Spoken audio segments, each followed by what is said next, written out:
Hello friends, welcome to அவளும் நானும்.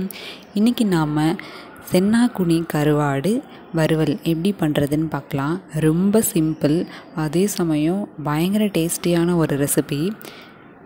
கருவாடு வாஷ் பண்ணுறது ரொம்ப பெரிய ப்ராசஸ், ஆனால் இந்த கருவாடை ஈஸியாக வாஷ் பண்ணிடலாம். இந்த மாதிரி ஒரு ஸ்டெய்னரில் கருவாடு சேர்த்துட்டு சூடான தண்ணியை இது மேலே ஊற்றும் போது அதில் இருக்கிற டஸ்ட் எல்லாம் தண்ணியிலேயே வந்துடும். 2-3 டைம் இந்த மாதிரி பண்ணும்போது அதில் இருக்கிற டஸ்ட்டு எல்லாமே வந்துடும். இதை ஒரு தடவை அப்படியே மிக்ஸ் பண்ணி விட்டோம்னா ஃபுல்லாக க்ளீன் ஆகிடும். அவ்வளோதான், நம்ம கருவாடு க்ளீன் ஆயிடுச்சு. அடுத்ததாக ஒரு கடாயில் 2 டேபிள் ஸ்பூன் எண்ணெய் சேர்த்துட்டு, எண்ணெய் சூடானதும் ஒரு 5 பல் பூண்டு நல்லா தட்டி எண்ணெயில் சேர்த்துக்கலாம். இது நல்லா வறுந்ததும் அதில் ஒரு கொத்து கருவேப்பிலை சேர்த்து 1 நிமிஷம் விட்டு அதில் 2 பெரிய வெங்காயம் ஸ்லைஸ் பண்ணி சேர்த்துக்கலாம். இப்போ இந்த வெங்காயம் நல்லா வெந்து கலர் மாறி வரணும்.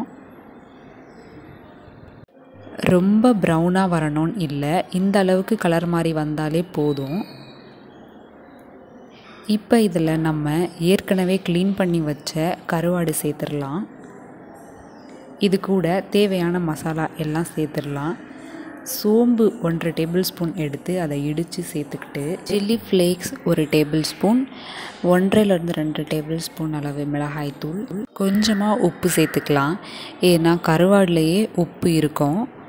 இப்போ இது எல்லாத்தையும் நல்லா மிக்ஸ் பண்ணி விடணும். இந்த கருவாடு ரொம்ப சீக்கிரமாகவே வெந்து வந்துடும். ஒரு 5-10 நிமிஷம் விட்டாலே போதும். நம்ம சென்னாக்குனி கருவாடு வறுவல் ரெடி ஆயிரும். அவ்வளோதான். இந்த வீடியோ உங்களுக்கு பிடிச்சிருந்தா லைக் பண்ணுங்கள், ஷேர் பண்ணுங்கள், மறக்காமல் சப்ஸ்கிரைப் பண்ணுங்கள்.